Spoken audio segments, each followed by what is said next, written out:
Bismillahirrahmanirrahim. Pada hari ini kita akan melanjutkan ngaus kitab Ihya Ulumuddin jilid 1 halaman 66, yaitu lanjutannya terkait bagaimana kisahnya Hatim Al-Asam yang sudah berulang kali memberikan nasihat kepada tokoh-tokoh besar dan ulama-ulama besar.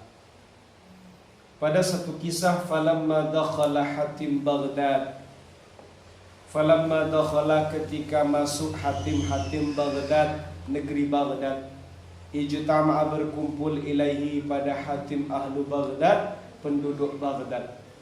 Ketika Hatim Al-Asam ini berkunjung memasuki daerah Baghdad, itu manusia menyambut luar biasa, menyambut Hatim Al-Asam di kota Baghdad.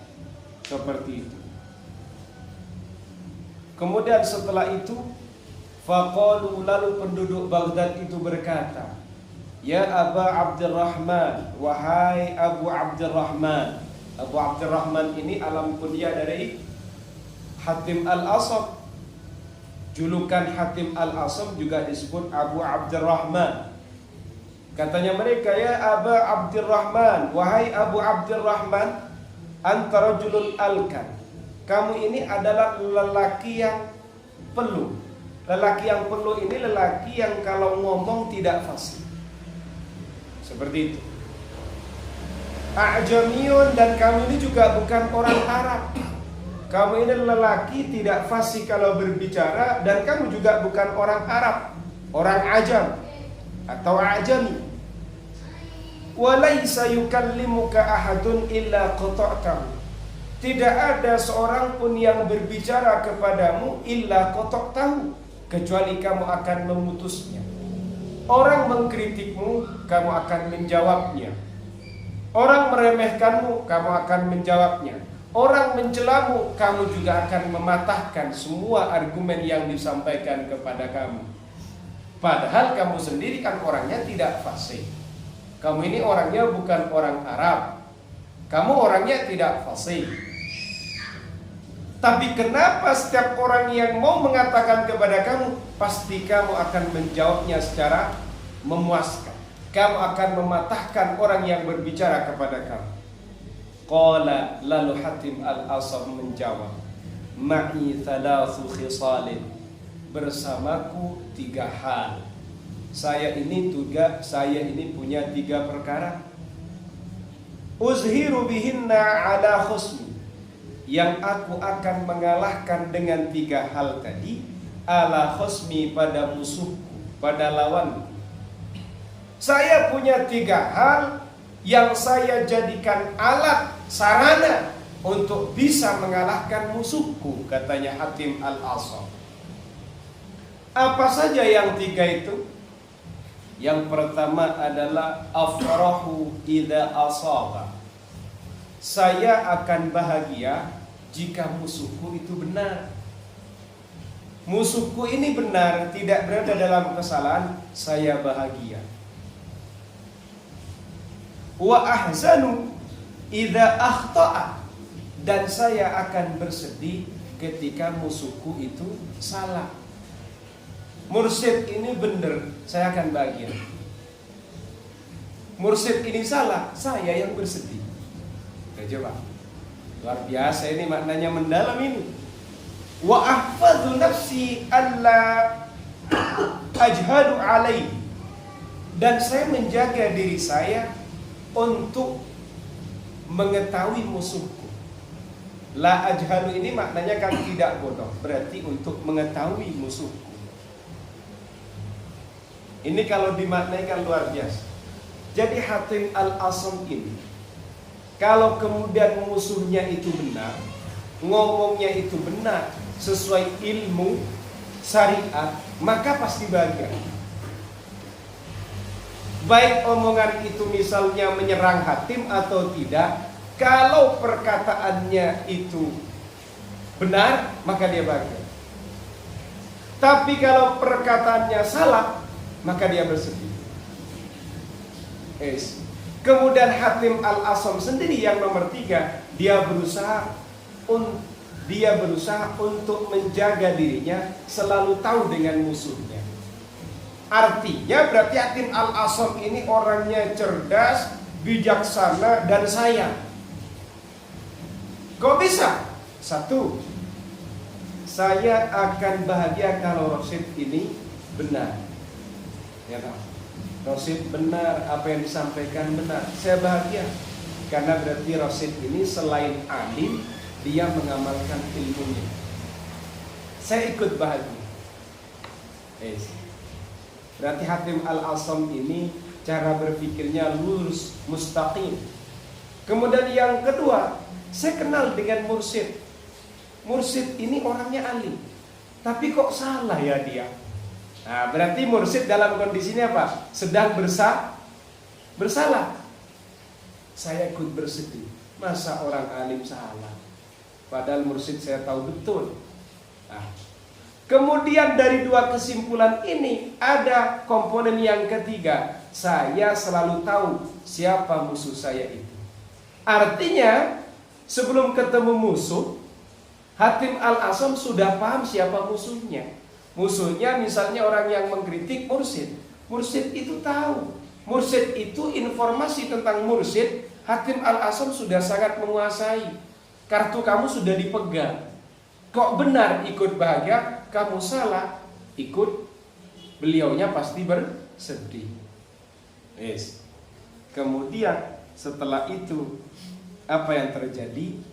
3 karakter yang disampaikan, 3 senjata, 3 prinsip yang dipegang oleh Hatim Al-Asam ini nyampe kepada Imam Ahmad bin Hanbal. Fabalagha dzalika, ya tak? Fabalagha dzalika al-Imam Ahmad bin Hanbal. Kemudian 3 tadi, informasi tentang 3 hal tadi nyampe kepada Imam Ahmad bin Hanbal. Faqala subhanallah, maha suci Allah, katanya Ahmad bin Hanbal. Ma'aqalahu, alangkah cerdasnya Hatim Al-Asam. Alangkah cerdasnya Hatim Al-Asam itu. Alangkah berakalnya Hatim Al-Asam itu. Kumu, bangkitlah kalian, katanya Hatim Al-Asam. Bukan katanya Hatim Al-Asam ya. Jadi katanya Ahmad bin Hanbal setelah mendapatkan 3 prinsip yang dipegang oleh Hatim Al-Asam, lalu komentarnya Imam Ahmad bin Hanbal, alangkah cerdasnya Hatim Al-Asam itu. Lalu Imam Ahmad bin Hanbal ini mengajak rekan-rekannya, kumu bina ilaihi, ayo bangkit, bina, ikut bersama kami, ilaihi, menuju Hatim Al-Asam. Falamma dakhalu alaihi, ketika mereka masuk ke rumahnya Hatim Al-Asam, qala lahu, lalu Imam Ahmad bin Hanbal berkata kepada Hatim Al-Asam, ya Aba Abdurrahman, wahai Abu Abdurrahman, massalamatu minad dunya, apa sih keselamatan dari dunia itu? Nah, coba, ini Imam Ahmad bin Hanbal bertanya kepada Syekh Hatim Al-Asam, apa keselamatan di dunia itu? Qala ya Abu Abdillah, lalu Hatim Al-Asam yang alam kunyahnya disebut Abu Abdurrahman berkata kepada Imam Ahmad bin Hanbal, yang alam kunyah dari Imam Ahmad bin Hanbal adalah Abu Abdillah, wahai Abu Abdillah, la taslamu minad dunya hatta yakuna ma'aka arba'u khisalin. Wahai Imam Ahmad bin Hanbal, kamu tidak akan selamat di muka bumi ini, kamu tidak akan selamat dari dunia ini, ya toh, kecuali kamu memiliki 4 perkara. Kalau kamu punya 4 perkara ini, Imam Ahmad bin Hanbal, kamu akan selamat di dunia. Kemudian apa yang dimaksud 4 perkara tadi? Taghfiru lil qaumi jahlah. Yang pertama adalah ampuni kebodohan kaummu. Taghfiru, mengampuni siapa kamu?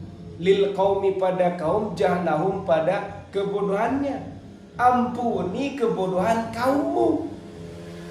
Kamu punya kaum, kamu punya jamaah goblok, bodoh, ndak tahu, ampuni. Kamu punya santri, punya murid, nggak tahu, harus mengampuni. Coba, ini kan ruwet ini kan, sedikit ruwet ini sih. Diajari, kalau salah suruh diampuni dan dimaafkan ya kan. Kemudian wa tamna'u jahlaka minhum. Wa tamna'u dan mencegah, tamna'u mencegah siapa kamu, jahlaka pada kebodohanmu, minhum dari kaummu. Maksudnya bagaimana? Kamu tidak boleh bodoh pada kaummu. Kamu harus mengerti, harus paham dengan kaummu, harus paham dengan jemaahmu, harus mengerti dengan pengikutmu. Itu yang kedua. Wa tabdhalu lahum syai'aka. Kemudian yang ketiga, dan kamu harus memberikan sesuatumu untuk mereka. Kaummu itu kasih sesuatu kepada kaummu. Itu yang nomor 3. Wa takunu min syai'ihim aisan, dan kamu harus berputus asa dari pemberian mereka. Ini kan berat, ini kan jadi pemimpin ini. Kalau mereka itu para kaummu kamu kasih, kamu sendiri nggak usah mengharap pemberian mereka, tapi kamu harus ngasih. Kalau mereka bersalah, yuk kamu harus mengampuni. Dan kamu tidak boleh bodoh tentang kaummu, harus perhatian, mengerti. Waduh, berat kan? Kemudian akhirnya bagaimana? Fa idza kunta hakada salimta. Jika kamu sedemikian, maka kamu akan selamat.